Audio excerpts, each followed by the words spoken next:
Welcome back to Access. I'm Ken. And I'm Nicole. And now we're doing Joel. Woohoo! Yay!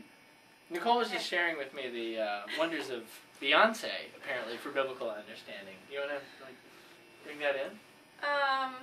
Not really. Oh. But... I thought it would be like all pop culture. Okay, well, Oh, see, there we go. Okay. Fine, I'll do it. I can speak Beyonce. Get your pop culture going.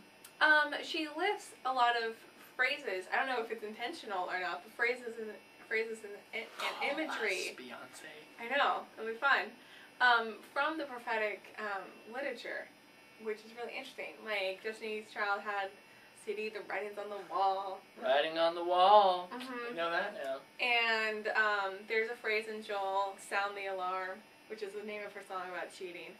And like a common theme in the Minor Prophets is this idea of infidelity and cheating and relationship being broken. And so I like it. I'm pretty sure Put a Ring on It is in there too.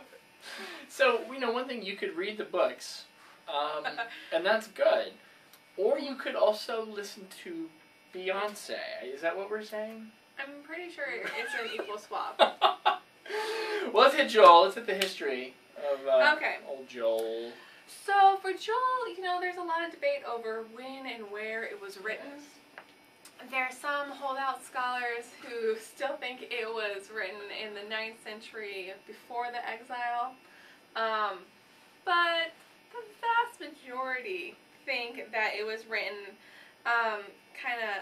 between 500 and 350 BCE. They think this because it seems to allude. Ooh. I'm beeping. There you go. Sound the alarm.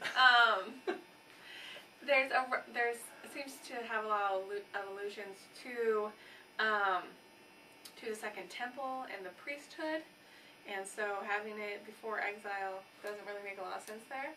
Also, it references Obadiah, which was probably written in the 5th century, and so again, that's why they think they're placing it between 500 and 350. So we jump up then from Hosea in the 8th century, and now we jump over in time, and we're back in the Restoration. Right, and with Amos, the book after this, we're going to jump back. Back in time. Yes. We're going to go back in time. Is that Huey Lewis? Yeah, well... And Back to the Future? But then there was like a Saturday Night Live. Oh, was there? So I was actually imitating the Saturday Night Live guy, imitating Huey Lewis. It's sort of it's a deep reference. Okay, multiple layers. You're like an onion, Ken. I am like an onion. Ogres are like onions. I'm a pink ogre today.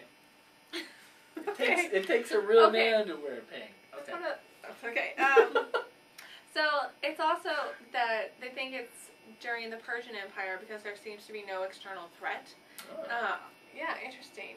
And or no external threat to Judah, and so this is to the southern kingdom once again. So that's why they're placing it between 500 and 350. And that's the history. Themes? Themes, you bet. One of the great themes that we're going to pull out in Joel it's I don't know what you'd call this thematically, but he focuses on the day of the Lord. Yeah. And the day of the Lord, maybe this is like a theme of reversal perhaps. The day of the Lord was a festival, a holiday that was a nationalistic, it's like 4th of July for them, only then it's religious as well. And so it was this thinking that we're going to celebrate Israel and Yahweh, and no one can beat us. And that's kind of the day of the Lord, of this vindication, and God's on our side. And Joel takes this, what should be kind of a happy holiday where you feel like God's on your side and nothing can stop you now. Yeah. And he says, the day of the Lord is coming, but it's going to be much different than you think. And because when God comes, it isn't going to be God supporting us against the world. It's going to be God coming to say, what are you doing? Yeah, it's not going to be rainbows and butterflies. It's going to be dark.